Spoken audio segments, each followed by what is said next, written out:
Bom dia, povo querido. Bom dia para você, querida irmã. Para você, meu irmão. Seja muito bem-vindo à nossa caminhada, à nossa jornada de devocional de 40 dias. E hoje, 35, gente. 35º dia de jornada. Tá pertinho, pertinho. Dos nossos 40 dias. A gente dá o grito de vitória. Grande é o Senhor e muito digno de louvor. Seja bem-vindo, bem-vindo, Josi. Deus abençoe nossas irmãs que estão entrando. Silvia, Deus abençoe. Daiane. Grande é o Senhor que nos dá vitória pelo poder do nome de Jesus. Gente, como a gente está aprendendo nesses dias. Deus está derramando, né, algo sobrenatural. Porque é a palavra, né? Prostrão. Bom dia, Celinha. Deus abençoe. Juliana, paz, bom dia. Queremos o teu nome engrandecer e agradecer-te. Oh, o Senhor é muito bom, né? Pela sua obra em nossas vidas. Confiamos no seu infinito amor, pois só tu és Deus eterno. Louvado seja Deus por isso. Você pode dizer que só tu és o Deus eterno. Glória a Deus, aleluia. Paz, paz. Deus abençoe vocês. Aleluia, glória a Deus. Ana Luzia, amém. Deus é muito bom. Nós estamos aqui, deixa eu botar aqui, fixar o tema. Nosso 35º dia da jornada. Vamos firme e forte, né? Olha, o livro de Ruth, ontem a gente ficou de ler o livro de Ruth, né? São 4 capítulos. Eu vou dar um panorama rápido desse livro, trazer uma mensagem e a gente já vai entrar em 1 Samuel. O livro de Samuel, gente, tem muita coisa para falar. Tem muita coisa de Deus aqui. E dá continuidade ao nosso estudo. No meio do caminho a gente termina e entra no nosso estudo sobre libertação, que eu estou fazendo no livro de Josué. Tá bom? Hoje é o capítulo 8 de Josué. E tem uma palavra também para liberar aqui sobre a estratégia de vitória no meio da derrota. Eles foram derrotados, né, pelo rei de Ai, onde Josué fez aquele mapeamento, botou todo mundo em fileira até chegar em Acã. Ontem aprendemos muito. Então, se você quer entender, se aprofundar sobre libertação, desde a live de número 28, iniciou o livro de Josué, até agora nós estamos trazendo um estudo panorâmico sobre libertação, sobre conquista da alma. Tá assim, imperdível, né? Então hoje a gente vai entrar no capítulo 8. Mas antes nós vamos fazer a nossa resenha sobre a leitura do dia. Então a leitura do dia de hoje, do 35º dia, é 1 Samuel, de 1 a 7. Bom dia, Simone. Deus abençoe, querida. Gente, aproveitando enquanto vocês estão entrando, é preciso deixar o nome de vocês na lista de espera, tá? Para participar da próxima mentoria. A mentoria é um lugar onde a gente aprofunda alguns temas na área de libertação. Então eu falo sobre cura da alma. Hoje, inclusive, nós temos aula, né? Toda segunda-feira durante a mentoria eu estou dando uma aula. E hoje eu vou fazer mais uma parte de batalha espiritual. E tá assim, imperdível. Ontem eu estava concluindo, sempre Deus, é um assunto muito vasto, então eu fico pedindo ao Espírito Santo o que eu falo, o que eu boto aqui de relevante para eles.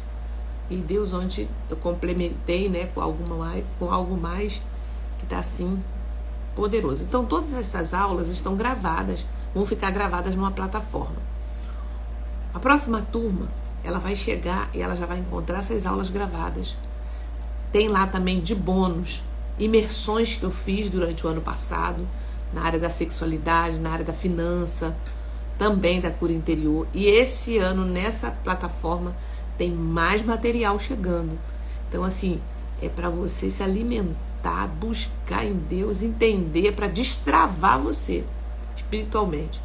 Você entender o que está acontecendo na sua história, tá? E, além de aulas de cura interior, tem aula de libertação, tem aula de batalha espiritual e também ainda vai ter aula de intercessão, né? E mapeamento. Então, assim, é um conteúdo importantíssimo para quem quer vivenciar isso, né? Ter essa experiência da libertação e também poder ajudar outras pessoas, tá? Você também ser instrumento de Deus na sua igreja, ajudar o seu pequeno grupo com esse material, enfim. Deixa o seu nome. A próxima turma eu vou abrir em abril, tá? Dia 1º de abril a gente abre a próxima turma. E vai ter aulas ao vivo também. Algumas aulas, né? Eu vou estabelecer durante 2 meses. Então a mentoria dura 2 meses, tá? É onde eu vou estar dando toda a atenção para vocês e também fazendo um mapeamento individual durante o período. E vai ser assim um divisor de águas, como está sendo para muitos dessa agora, tá? Vamos orar? Pai, te agradecemos por essa manhã, mais uma vez. Muito obrigada, Senhor, por tudo que o Senhor tem derramado sobre nós. Obrigado por cada um que está chegando, por aqueles que estão vindo, por esses que também estão vendo pelo YouTube, Pai. Eu te agradeço, Senhor. Que essas palavras, Senhor, façam, Senhor, total diferença na vida deles. E hoje, Pai, da mesma forma, usa-me, Senhor, revela, traz, Senhor, ilumina minha mente para o que está aqui por trás das linhas dessa palavra, Pai. O que o Senhor quer falar conosco no dia de hoje. Em nome de Jesus, amém e amém.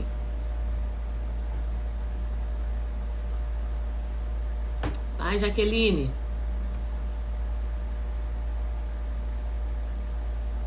Deus abençoe todos vocês. O Senhor é bom, né? O Senhor é muito bom. Gente, vamos abrir aqui então na parte de Ruth, só para eu poder trazer um panorama para vocês na parte de Ruth, né? No livro de Ruth, que logo depois de Juízes, ainda está aquele período final de Juízes, né? E agora apresenta-se uma fome. O livro de Ruth começa dizendo que ela sai da sua cidade por conta de fome na terra, né? Só que algo acontece na vida de Ruth, né? De Noemi. Algo acontece na vida de Noemi e ela fica muito abalada por tudo que acontece com os filhos dela, né? O filho, o marido. Tem um livro para a gente poder ouvir e meditar, né? No que Deus tem para falar conosco. É muito interessante, tá? Tem muita mensagem dentro desse livro de Ruth, tá? Agora tem que ter, assim... pedir a Deus para te revelar, né? Eu vou trazer aqui algumas reflexões sobre esse livro. Importante para a gente pensar. Então ele começa dizendo que Noemi, acompanhada do seu marido e dos 2 filhos, deixa Belém por causa de uma fome. Então a gente aprende aqui muita coisa, tá? Aqui não mostra se eles consultaram ao Senhor, se eles perguntaram a Deus se era para ir. Então a gente, no momento de crise,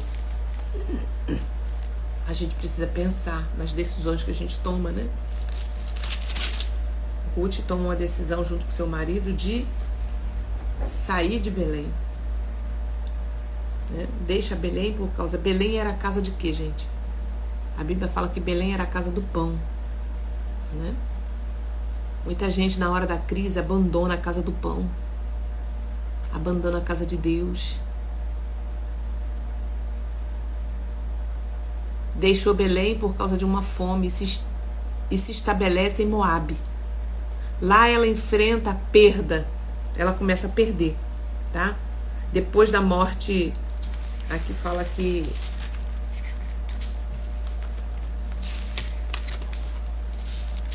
deixa eu eu abrir aqui no capítulo para mostrar. Nos dias em que os juízes julgavam, houve fome na terra. E um homem de Belém de Judá foi morar por algum tempo na terra de Moabe com a sua mulher e seus 2 filhos. Este homem se chamava Elimeleque e sua mulher se chamava Noemi. Os filhos chamaram Malom, aí fala aqui, Quilom, era um efrateu de Belém, de Judá. Foram à terra de Moabe e ficaram ali. Algum tempo depois, Elimeleque, marido de Noemi, morre. E ela ficou sozinha com os 2 filhos. Estes casaram com mulheres moabitas. Então a gente aprende aqui já no início que a gente vê que na hora da dificuldade, né, do desespero, a gente toma decisões. Mas não sai da casa do pão. Não sai da casa do Senhor. Não tenta dar um jeito. Pode ter consequências de muitas perdas. E para aquela época, gente, uma mulher quando tinha filhos homens e perdia os filhos homens e não deixou herança, era algo assim devastador, humilhante, amaldiçoador, né? Então, ela ficava viúva e não tinha quem a amparasse, né? Então, ela ficou muito mal. Eles casaram com mulheres moabitas, ou seja, de outra tribo, né, de outro lugar. Então, às vezes, uma saída nossa, assim, repentina, vou dar uma volta rapidinho ali, né? Tá numa crise, às vezes é uma crise conjugal, às vezes é uma crise financeira, e às vezes até uma crise ministerial. Mas eu vou dar uma voltinha rapidinho ali, lá em Moabe, porque eu não tô aguentando essa crise. E nessa voltinha pode acontecer muita coisa. Estão entendendo? Quem está comigo aqui? Então a gente aprende esse livro aqui, tem muita coisa para falar. Mas eu quero dizer que Noemi acompanha seu marido. Deixou a casa do pão e foi por causa de uma fome. Porque Deus é um Deus de provedor, né? Deus é um Deus que provê. Então eu preciso confiar no Senhor. A crise vai passar. Mas a gente dá essas escapadinhas.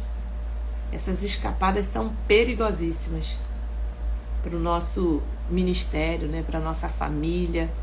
Às vezes eu tiro a minha família de um lugar e vou para outro, para fugir da fome, para fugir de uma confusão, para fugir de família, para fugir não sei de quê. E nessa ida, essa ida e volta já causou perdas irreparáveis. Entende isso? Causam perdas irreparáveis quando a gente sai por momentos de aflição. Então, muito cuidado com isso. As suas saidinhas, tá? Aí, gente, lá ela enfrenta a perda do marido e posteriormente dos seus filhos. Suas noras Orfa e Ruth acompanham. Ao decidir retornar a Belém, ela fala: vou voltar para minha terra, porque, né, o que eu vou fazer aqui, né? Então Noemi voltou da terra de Moabe com as suas noras, porque ainda em Moabe ouviu que o Senhor havia se lembrado do seu povo, dando-lhe alimentos. Ela ouviu dizer que Deus estava prosperando lá e abençoando. Na verdade, Deus nunca deixa de nos prover, né? No desespero a gente toma atitudes que não deve. Noemi disse às suas noras: vão agora e voltem para a casa de vocês, né? Mas a história mostra aqui que Ruth se afeiçoou, se apegou tanto a ela, que falou assim: não, eu vou com você, porque era direito dela também, entendeu? Porque a nora, naquele caso, ela se tornaria como uma filha, né? E ela falou assim: mas eu não tenho filho para dar para você. Nem que eu quisesse casar agora, até essa criança crescer, e não vai dar tempo. Eu não tenho nada para oferecer para você. Então esse é um momento em que a gente aprende aqui também. Às vezes tem pessoas e tem lugares que não tem nada para nos oferecer. Mas quando você coloca o seu coração e fala assim: não, eu vou fazer a obra, porque a obra é de Deus. Quando você se disponibiliza para poder ir fazer, sem querer nada em troca, mas por amor, gente, Deus vai prover para você aquilo que você renunciou lá atrás. Tá pegando aí? Deus está falando com alguém.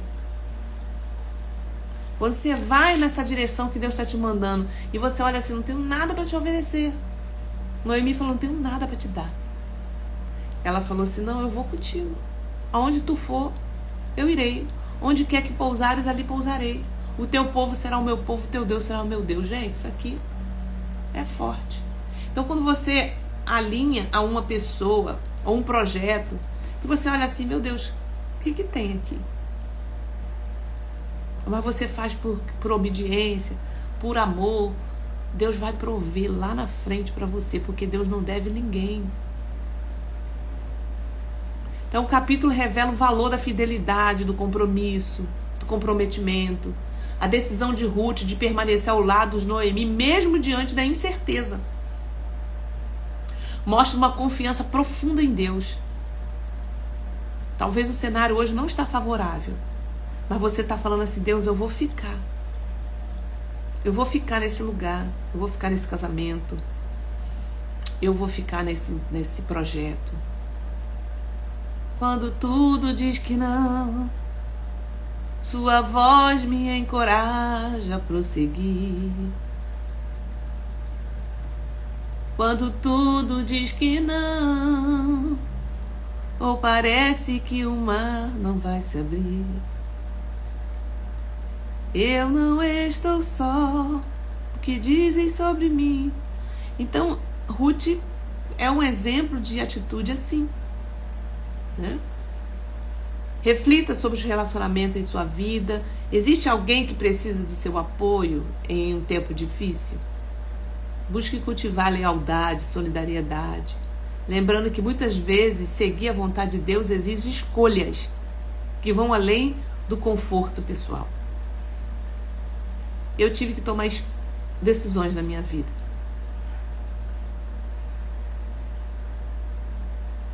Estávamos, ao olhar dos homens, né, numa posição de liderança, de uma igreja grande, recurso financeiro, recurso de pessoas. Estávamos ali, num momento, mas Deus falou comigo, Deus falou conosco. Sai daí. Chegou o tempo. E a gente olhou para frente com um olhar de fidelidade e comprometimento. E Deus está aqui fazendo a sua obra. Você está aqui me ouvindo hoje. Você está aqui sendo abençoada. E Deus também está me abençoando. Consolidando cada vez mais essa obra. E eu sei que Deus pode levar para muitos lugares ainda, né? Então, se Deus está mandando você ficar, fica. Se Deus está mandando você ir, vai. Tá? Não retarda aquilo que Deus tem para fazer. No capítulo 2, em Belém, Ruth inicia uma nova rotina. Ela vai ao campo colher espiga para ajudar sua sogra. Lá, ela trabalha no campo de Boaz, um parente de Elimeleque, né? Que a trata com grande bondade e proteção, demonstrando cuidado especial por ela. Então existia culturalmente, né? A Bíblia fala sobre o resgatador. Isso aponta para Cristo, tá? Toda a Bíblia aponta para Jesus. Então o resgatador daquela família, quando a família perdia o marido, perdia os filhos, era culturalmente uma cultura, né, de que o parente mais próximo, ou o cunhado, ou um tio, um parente mais próximo poderia resgatar aquela família com todos os bens, inclusive a mulher, entendeu? A mulher daquela família passaria a ser a sua mulher. E Ruth, a fama de Ruth chegou na cidade junto com Noemi, né? Quando você lê o texto, você vê que Boaz, quando chega no campo e vê lá os homens colhendo as espigas de milho, fala assim, quem é aquela moça? Aí eles contam para ele quem é. E ele falou assim, olha, faz o seguinte, não deixa ela catar não, vocês deixam cair, porque tudo que caía na hora da colheita Era uma lei, né, que se deixasse no chão para as pessoas menos favoráveis, as pessoas com recursos menores, né, sem condições, colher. E ele falou assim, você faz o seguinte, você deixa cair, dá ela. Então, ele começou a observá-la, a honra que ela deu à sua sogra, né, mesmo não tendo nada, né, e o procedimento dela. Então, uma história mostra que mesmo em meio à dificuldade, Deus abre portas e provê meios para a sobrevivência. Então, quando você é fiel a Deus, Deus vai abrir portas, gente, em meio às dificuldades. A generosidade de Boaz evidencia que atos de bondade podem transformar a situação de vulnerabilidade em oportunidade de redenção e crescimento. Deus é especialista em fazer essas coisas.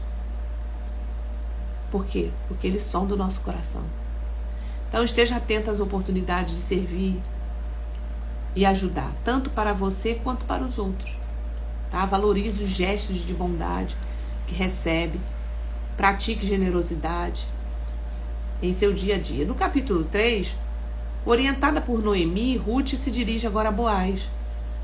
Ela fala, olha, ele pode ser o seu resgatador. Ela deu algumas ordens para ela como é que ela ia fazer, porque ela não era judia, né? Ela era de outro lugar. Ela não era de Belém. Então, vamos lá. Ele fala assim, ó, ela dá um esquema para ela. Fala, ao se deitar aos pés de Boaz, Ruth pede que ele assuma o papel de resgatador, protegendo sua família, garantindo continuidade à linhagem do seu marido. Então, o gesto de Ruth revela o quê? Coragem e confiança em seguir os conselhos sábios, mesmo quando a situação exige vulnerabilidade. Então, há momentos na nossa vida de dificuldade e vulnerabilidade que eu preciso ouvir conselhos. Você precisa buscar conselhos de pessoa sábia. Que naquele momento que você está ali, muitas coisas as suas emoções estão falando por você. Então vai um homem de Deus, vai uma mulher de Deus, procura no Senhor quem pode te orientar. Quando enfrentar decisões importantes, permita-se ser guiado pelos conselhos piedosos e experientes. Entende? Confie que ao se submeter ao plano de Deus, Ele providenciará a proteção e o sustento necessário, mesmo que o caminho exija uma postura de humildade e entrega. Talvez você está numa postura hoje de muita humildade, de vulnerabilidade, mas seja fiel aí e escuta o conselho. Escuta o conselho das pessoas que estão te orientando, do pastor, da pastora, ou de um mentor, de uma mentora. Presta atenção. Deus está usando essas pessoas, tá? Para te orientar. E aqui no capítulo 4, resumo, Boaz toma as medidas legais para se tornar resgatador da família da Noemi. Então, antes de Boaz, ele fala assim, existe uma outra pessoa que é mais próxima ainda da sua família, que tem também direito. Então, nós vamos conversar com ele. Se ele quiser assumir, ok, você vai ficar com ele. Então, ele resolveu pegar a causa. Reuniu os anciões, confrontando o parente mais próximo, que obtinha o seu direito. Assim, Boaz casa-se com Ruth, e dessa união, né, nasce Obed, que se torna parte importante da linhagem de Davi. Então Ruth entra para a linhagem de Davi, porque ela entendeu lá atrás e ela ouviu a voz e obedeceu. Este capítulo evidencia a soberania e a provisão de Deus, que opera através das relações humanas para restaurar e abençoar vidas. Então, meu querido e minha querida irmã, as relações humanas, é lá que muitas vezes nós somos feridos. E é lá que você vai ser curado. É nas relações humanas. Então, se você se afastou da casa de Deus porque alguém te ofendeu, você saiu, né? Foi dar uma volta. Foi lá para Moabe. Foi para terras estranhas. Deus está falando para você, volta. Porque eu vou te curar lá nessa terra. É lá que o Senhor vai te curar. É com essa relação aí, ó, que você tá fugindo, é que Deus vai te curar. Reconheça a importância de agir com integridade e responsabilidade em suas relações.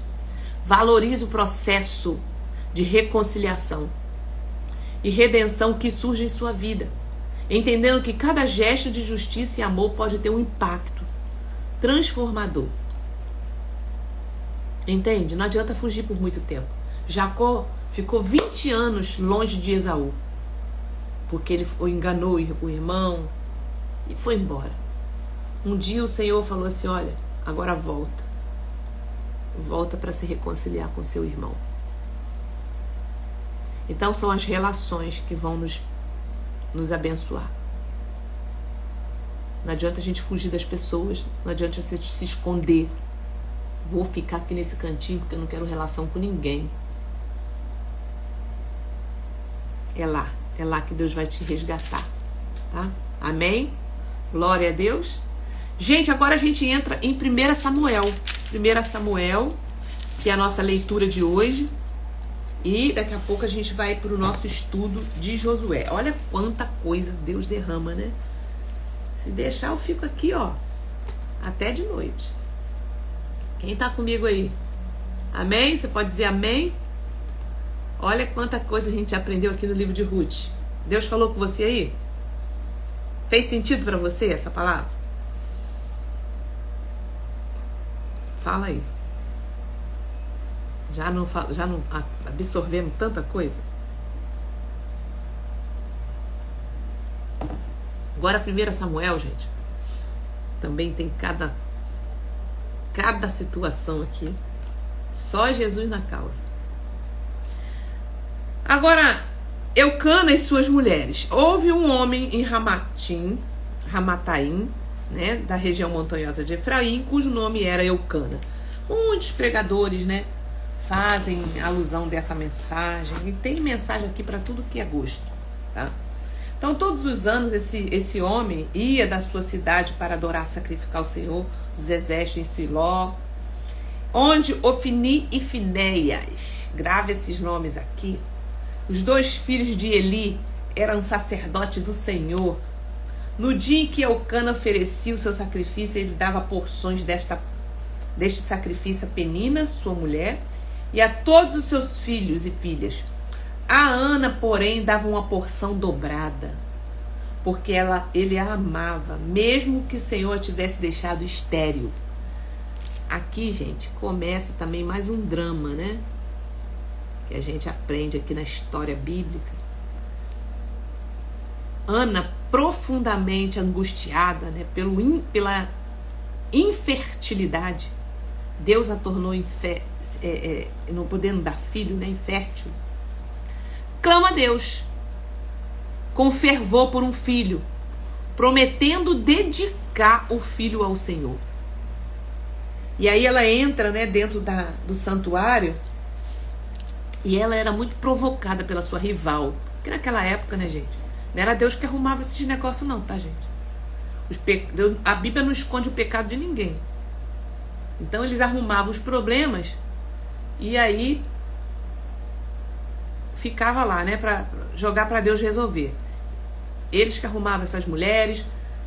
E aí o que acontece? A mulher, a Penina, conseguia dar filhos, mas Ana, que era o amor da vida de Eucana, era estéril. E ela brigava com ele, né? Toda vez que Ana ia à casa do Senhor, a outra a irritava. Por isso Ana se punha a chorar e não comia nada. Então Ana se colocava ali num lugar triste, aborrecida, né? Humilhada. É aquela fase que a gente trata aqui dentro da mentoria, né?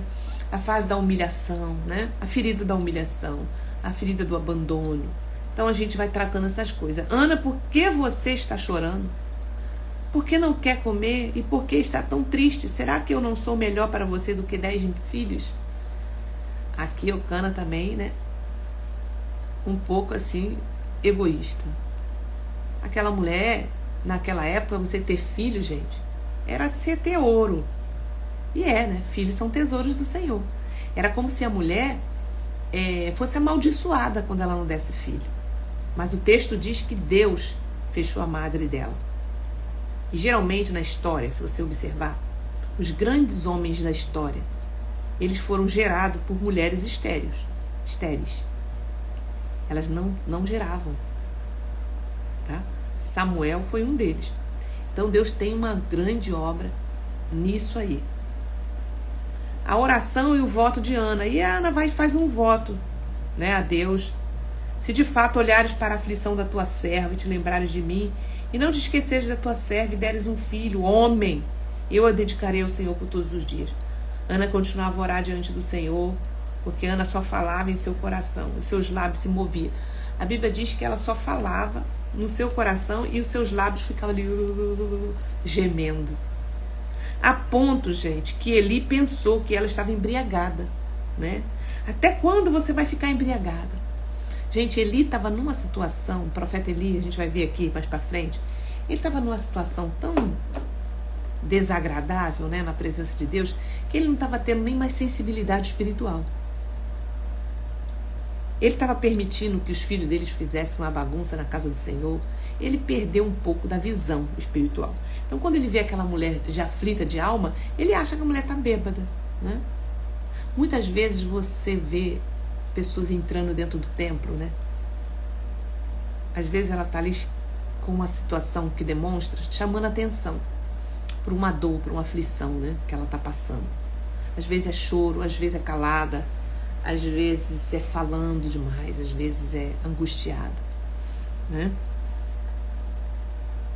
Até quando você vai ficar embriagada? Porém, Ana respondeu: não, meu Senhor, eu sou uma mulher angustiada de espírito. Olha, ela tinha uma angústia no espírito. Não bebi vinho, nem bebida forte, apenas estava derramando a minha alma diante do Senhor. Aí Eli olhou para ela, né, e falou assim: então vá, que Deus de Israel lhe conceda o que você pediu. Que eu possa encontrar favor aos seus olhos. Então ela saiu, seguiu o caminho, comeu alguma coisa e o seu semblante já não era mais triste. Ela recebeu uma palavra. A palavra que transforma. Ela foi debaixo daquela palavra de Eli. Vai então, que Deus conceda aquilo que deseja o teu coração. É na casa do pão. É na casa de Deus que as palavras são liberadas. Ó, é como o óleo que desce sobre a barba de Arão. Vai descendo sobre a orla dos seus vestidos. As bênçãos vêm ali no altar do Senhor. Muitas vezes nós afastamos da casa de Deus porque estamos aflitos, né? E a gente tenta procurar ficar distante porque estou ferida ou porque eu estou passando por uma situação. Mas é lá no altar que as bênçãos são liberadas. É aqui que desce, ó, as bênçãos do Senhor. E quando eu falo altar, eu não estou falando somente em igreja física. Eu estou falando na presença de Deus. A igreja física, ela é consequência do teu altar aqui dentro, interno. Eu vou para lá para poder reunir com aqueles irmãos, para poder receber também de Deus através de um sacerdote que está ali, de um pastor, de uma pastora. Também. Mas esse altar começa dentro da sua casa. Quantas vezes dentro do meu altar aqui, em joelho dobrado, clamando ao Senhor, pedindo ao Senhor uma resposta. Quantas vezes Deus se revelou aqui comigo. Algumas vezes uma palavra que vinha na minha mente e eu falei, uau, é isso. Outras vezes quando eu estava lendo um texto, outras vezes quando eu estava ouvindo uma pregação, estava ouvindo uma live e Deus falava comigo, uau. Eu falei, meu Deus. Então, ela estava debaixo dessa palavra. Eles se levantaram e ali diz que ela foi e a partir daquele momento ela gerou, né? A história de Ana revela a importância da oração sincera, da entrega total a Deus, mesmo em meio ao sofrimento. Ela nos ensina que Deus ouve e responde ao clamor dos que confiam nele. Examine sua própria vida. Identifique momentos em que a confiança em Deus foi decisiva. Reflita sobre o valor da oração. O valor da oração persistente. Não eu orei e acabei, foi embora. Não, a persistência na oração. Considere maneiras de dedicar o que for mais preciso, mais precioso a você, reconhecendo que as bênçãos vêm de Deus. No capítulo 2, Ana expressa sua gratidão com um cântico agora de louvor, exaltando a grandeza de Deus e prevendo, né, a revelação das situações que aconteceram com ela. Esse capítulo, ele contrasta a fidelidade de Deus com a corrupção dos sacerdotes da casa de Eli, anunciando o juízo. No mesmo capítulo, Ana oferece a Deus o seu filho e ela entregou ele ao Senhor. Ela entregou o que ela tem de melhor. Qual é o filho que você está gerando?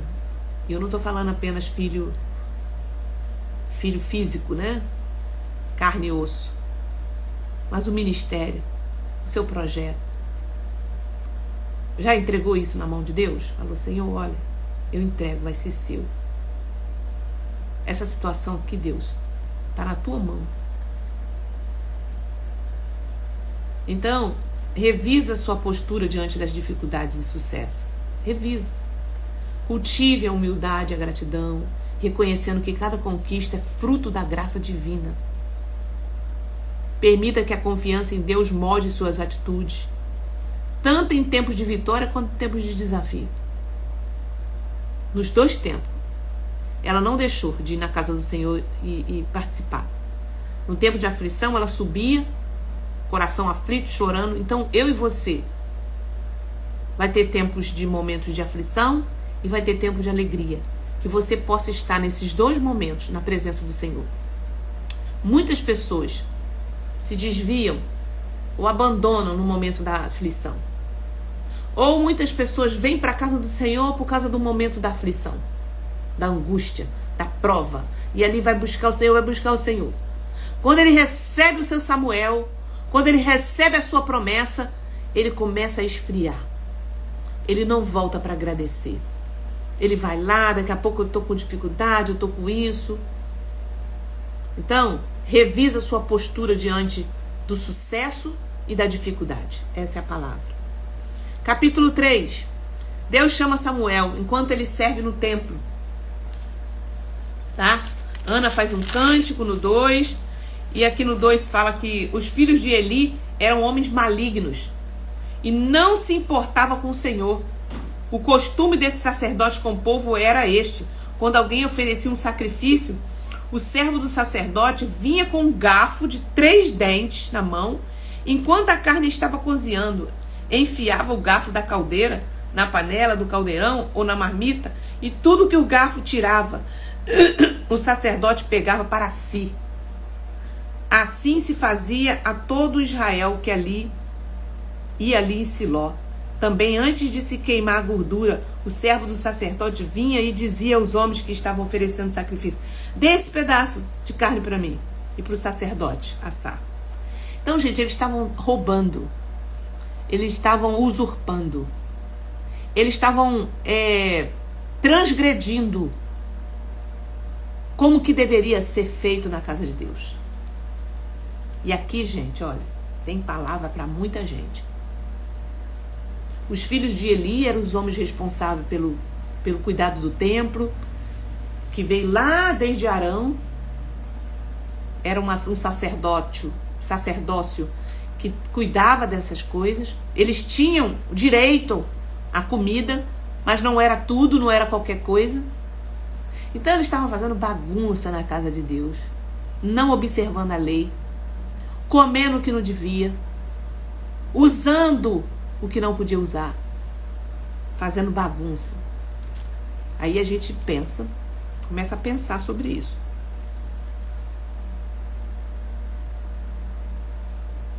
Era, pois, muito grave o pecado desses moços diante do Senhor, porque eles desprezavam a oferta do Senhor. Não estavam nem aí. Não tinha responsabilidade com o que entrava dentro da casa do Senhor. E aqui a gente pode falar para muitas lideranças ou para muitas pessoas que lidam com isso. com cuidado com a casa de Deus, com as coisas que entram, tanto dinheiro quanto bens, quanto pessoas. O que você tem feito? Qual o cuidado que você tem? Você está desperdiçando? Você está cuidando do templo do Senhor? O templo espiritual e o templo físico? Gente, eu sei o que é isso. Nós chegávamos em igreja e a gente precisava parar para poder cuidar do templo físico, porque estava... Eu pensava, se fisicamente está assim, como que não vai estar espiritualmente? Então, você está ali para servir, sobretudo a Deus, no momento de abundância e no momento de dificuldade. Zelar pelas coisas do reino. Zelar por pessoas e zelar pelos bens que estão ali. Zelar pelo aquilo que entra. Administrar com fidelidade o dinheiro que entra.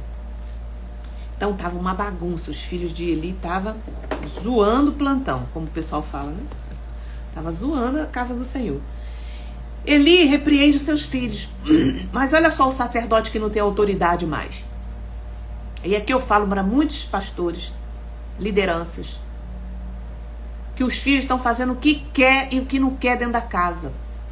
Já compartilha essa live aí, gente, para mais gente ouvir isso. Compartilha com pelo menos 3 pessoas. Nós temos 25 aqui. Compartilhe com 3 pessoas para chegar mais gente para cá. Nós estamos fazendo uma campanha, né? E Deus tem falado conosco. Compartilha essa live quando ela estiver salva no YouTube. Eli já era muito velho e ouvia tudo que seus filhos faziam a todo Israel, e de como se deitava com as mulheres que serviam à porta da tenda. Estava deitando com as mulheres da tenda do encontro, e disse: por que vocês fazem essas coisas, meus filhos? Pois de todo este povo ouço constantemente falar das coisas más que vocês fazem. Não, meus filhos, porque não é boa a fama que ouço de vocês aí. Vocês estão com uma fama. Vocês estão levando o povo do Senhor a transgredir, meu filho. Se um homem pecar contra o seu próprio, Deus será o seu árbitro. Mas se ele pecar contra o Senhor, quem intercederá por ele? Mas eles não ouviam a voz de seu pai, porque o Senhor os queria matar. O jovem Samuel crescia em estatura e no favor do Senhor e dos homens. Deus tem compromisso com aqueles que têm compromisso com Ele. Pode ser o filho do sacerdote, pode ser o filho do pastor. Deus está levantando Samuel na terra para herdar, para governar, para dirigir o povo. Não pensa que só você que tem talento, só seus filhos que têm talento. Não pensa que só você, se você sair daí, a igreja não vai dar conta. Vai, Deus levanta Samuéis. E os filhos não davam ouvido ao pai, estavam pegando as mulheres na porta da igreja, comendo, fazendo acontecendo. É diferente no dia de hoje? Olha os problemas aí que a gente vai vendo. Então se arrependa, gente, se arrependa do pecado. Se arrependa enquanto o juízo de Deus não vem sobre a face da terra, sobre a vida dos filhos.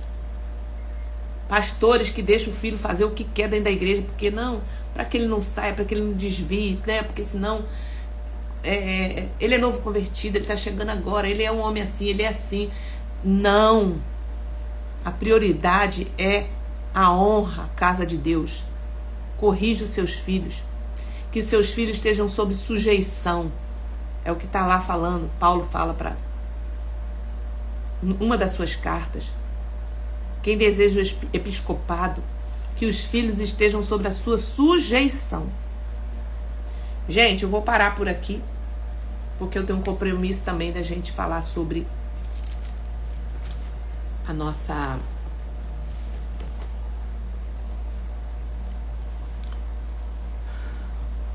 a nossa campanha também, tá?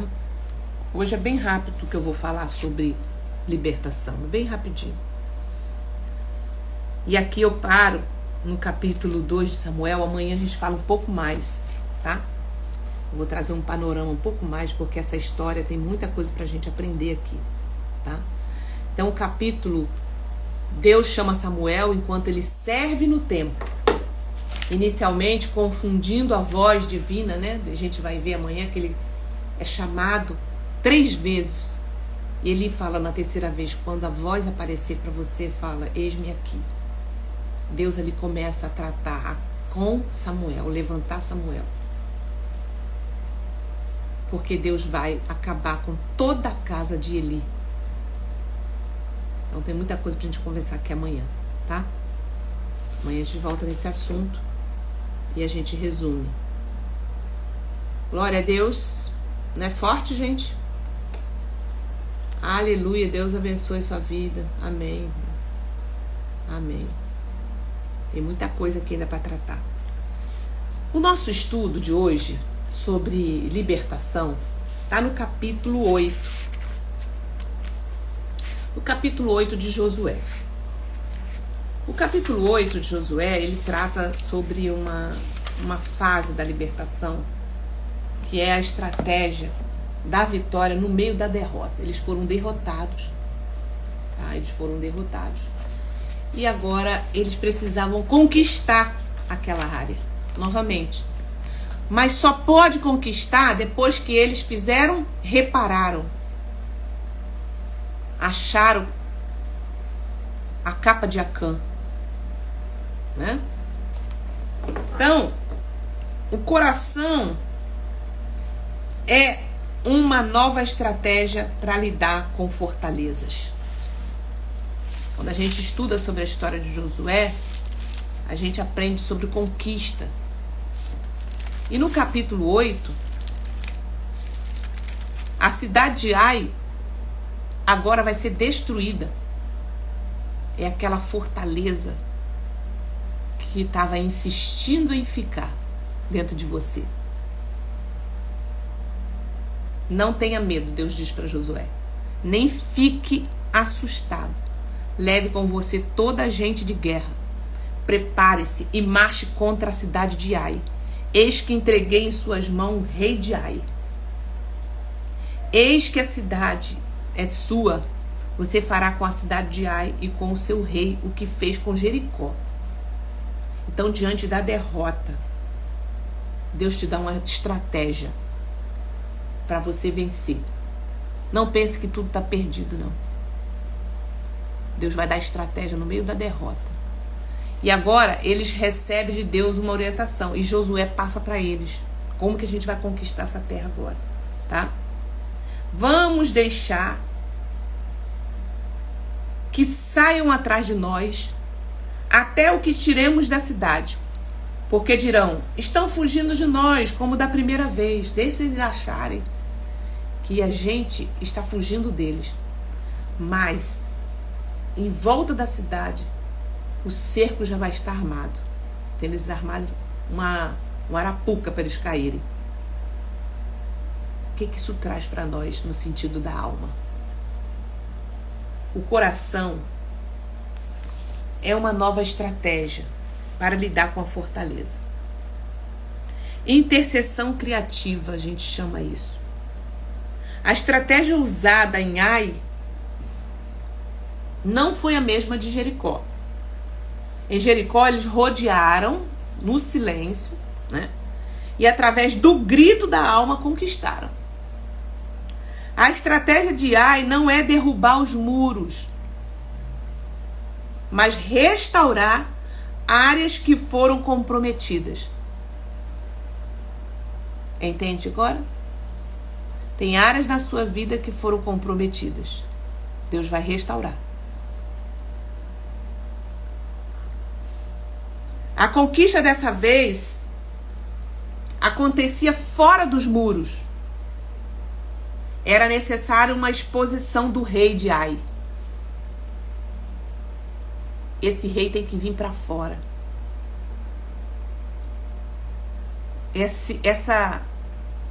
essa resistência, essa fortaleza agora tem que ser exposta. Houve uma estratégia coordenada que fez o inimigo sair da fortaleza e os inimigos que habitavam nela. Ai é uma fortaleza que está na alma. Ai significa um montão de ruína. Sabe aquela fase da sua vida que ruinou, que acabou, que criou um monte de pedra ali? Representa grandes perdas que você teve na vida, derrotas que você viveu, que ficam em nossa alma como alimento estragado. Mas que esse alimento precisa vir para fora. E eu quero que você comece, o Espírito Santo vai começar a falar com você o que é que está lá dentro. O que está aí dentro da sua alma? Um alimento estragado. Perdas, derrotas que você teve. Deus dá uma estratégia diferente. Foi a emboscada, né? Por todos os lados. Deus vai te dar uma estratégia diferente das outras vitórias que você teve, que você derrubou gigante na sua vida. Essa montoeira de pedra que tá aí, que é coisa do passado, que já tá podre, e você não sabe como remover. Deus vai dar estratégia agora. Josué desce para o vale pela manhã, e o rei de Ai pensa que venceria novamente. Josué usa primeiro a derrota para conquistar a vitória. A estratégia dessa vez é toda diferente. Na libertação, escute isso. Isso se chama intercessão criativa. Ou seja, fazer a pessoa reviver toda a situação de derrota do passado. E se exponha de toda a vergonha. E a partir daí, retomar a sua conquista. O que acontece? Muitas vezes, dentro de uma sala, né, de mentoria que eu faço e de mapeamento, existe essa cidade de Ai, que a gente fala assim, muitas pessoas falam assim, não, esse problema já deixei lá no passado, no início me chateou muito, me feriu muito, mas já tô bem, né? Já falo com ele, já falo com ela. Aquilo ali foi uma ruína, eram pedras que estão lá. Tipo assim, é indiferente para mim. É ali. Só que a estratégia agora vai ser diferente. E o Espírito Santo, ele vai dando como fazer. Então, às vezes, por exemplo, eu falo assim, ela fala, não, essa parte aqui não me toca mais não, tô bem. Eu falei, tá bom. Então vamos orar sobre isso. Vamos agora trazer para a luz. Vamos apresentar ao Senhor essa coisa que aconteceu lá. Aí a gente vai lá. E ali começa a acontecer coisas sobrenaturais. É a intercessão criativa.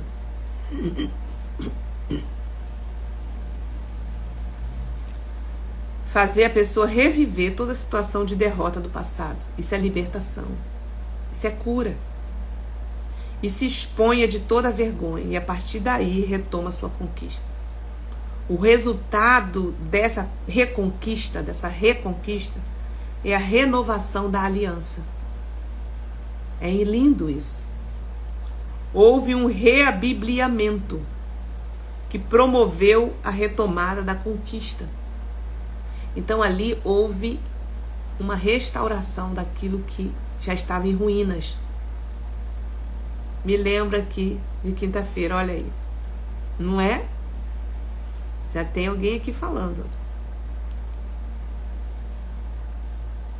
Que já passou pela mentoria, que já passou pela libertação. Parecia que tudo já estava resolvido, né? Então, esse capítulo 8 fala para nós a estratégia da vitória no meio da derrota. Você viveu um tempo de derrota, foi frustrante. Esse monte de pedra já estava lá, essa carne já estava podre lá atrás. Mas trazer isso para reviver isso foi libertador. Mas tem que ser com estratégia. E só o Espírito Santo faz isso aqui conosco. Com o direcionamento do Espírito Santo. Amém? É isso, gente. Esse é o capítulo 8. Amanhã, no capítulo 9, nós vamos falar sobre estruturas de manipulação. Tá? O capítulo 9 fala da aliança com os gibeonitas. Então, todo o livro de Josué, ou melhor, até o capítulo 12, nós vamos estar fazendo um paralelo, uma alegoria sobre a conquista da alma, tá? Eu decidi trazer isso para vocês porque é um estudo profundo e eu senti do Espírito Santo de fazer isso. Deus está falando.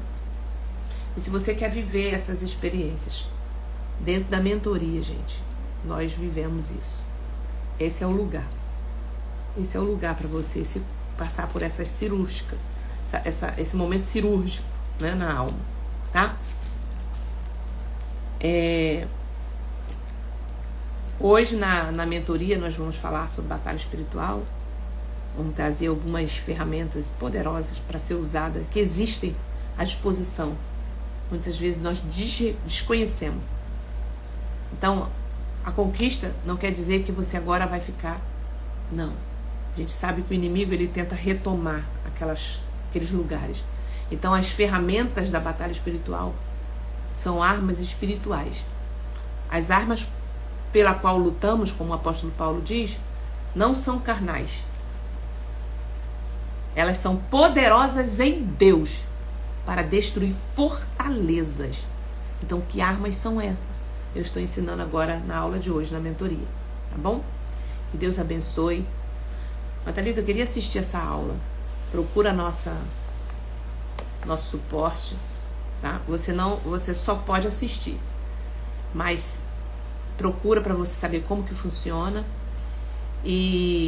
Mas todas essas aulas vão estar gravadas e dentro da mentoria você vai estar disponível de todas elas, né?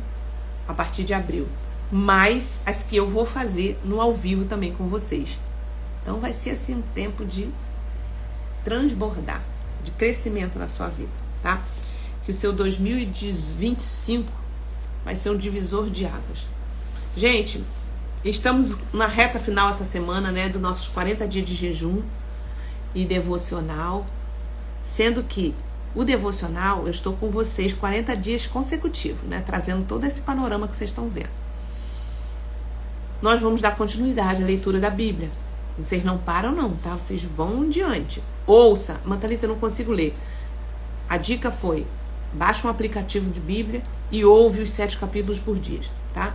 Eu faço assim, eu ouço, e em alguns momentos vou lá e eu marco alguns pontos que eu quero destacar, e está sendo também para mim maravilhoso, tá? E eu vou continuar, sendo que as nossas lives na próxima semana, elas voltarão aos 3 vezes na semana que eu fazia, segunda, quarta e sexta, tá? A gente vai continuar, e no dia consecutivo da nossa leitura, eu vou dar o panorama, vou trazer uma palavra para vocês sobre aquele dia, tá? Os outros dias vocês vão lendo e deixando o Espírito Santo falar com vocês. Então, na segunda-feira, o dia que cair na segunda-feira, porque eu tenho aqui, ó, eu quero, se você não tiver, depois você pede, eu tenho aqui, ó, nosso PDF com todos os dias e os livros daquele dia que a gente está lendo. Então, eu vou estar com você naquele dia da segunda-feira, o livro correspondente, eu vou estar trazendo uma meditação de crescimento para nós, tá? Quando a gente chegar também em Neemias, deixa eu ver quando que vai ser. Neemias está bem mais para lá. Quando a gente chegar em Neemias, também vai ter um estudo muito profundo, tá? Muito profundo também dentro da área da libertação. E eu quero passar isso para vocês, tá? Deixa eu ver, tem bastante tempo ainda. Eu quero trazer um estudo dentro do livro de Neemias também. Vai ser de conquista, de vitória. Vai ser tremendo também, tá? Bom, que Deus abençoe. Não deixe de participar do nosso encontro de mulheres intercessoras. Natalita, o que é isso? Se você é aqui do Rio de Janeiro, da Zona Oeste do Rio, no bairro de Campo Grande, tá? Nós vamos fazer o nosso segundo encontro de mulheres intercessoras. Tempo de avivamento, de alinhamento, de palavra profética, de cura, de oração. Então, assim, e sobretudo de comunhão também. Nós temos um tempo de comunhão depois, a gente compartilha o alimento. Gente, é muito bom. Separa sempre na sua agenda para você estar conosco nesse tempo e estar junto com mulheres que oram, que buscam o Senhor. Natalita, eu posso trazer uma amiga comigo? Pode. Então, porém, é vagas limitadas. Precisa entrar aqui na minha bio, chamar o meu suporte, Isabela ou Juliana, tá? Dentro dos nossos grupos de oração, chama a Juliana, que tá lá, e ela vai te orientar, ela vai te colocar num grupo para você ter lá todas as orientações que eu passo lá, tá? Precisa confirmar a sua inscrição, tá? Só confirma a sua inscrição para que a gente possa te colocar nesse grupo, ok? Que o Senhor te abençoe. Pai, muito obrigado por esse tempo que passamos aqui. Olha quanta coisa, Pai, foram derramadas sobre nós. Quantas palavras, Senhor, nós aqui trabalhamos. Quantas palavras, Senhor, derramou para todo mundo, alimento para todos os lados. É a Tua palavra que é assim. Muito obrigado. Que o Senhor continue nos dando graça. Senhor, continue conosco em todos os dias, Senhor, dessa leitura. É o que eu te peço no nome de Jesus. Dar-nos um dia abençoado, uma semana abençoada. Amém? Que o Senhor te abençoe e te guarde. Que o Senhor faça resplandecer o seu rosto sobre ti. Que o Senhor sobre ti levante o seu rosto e te dê a paz.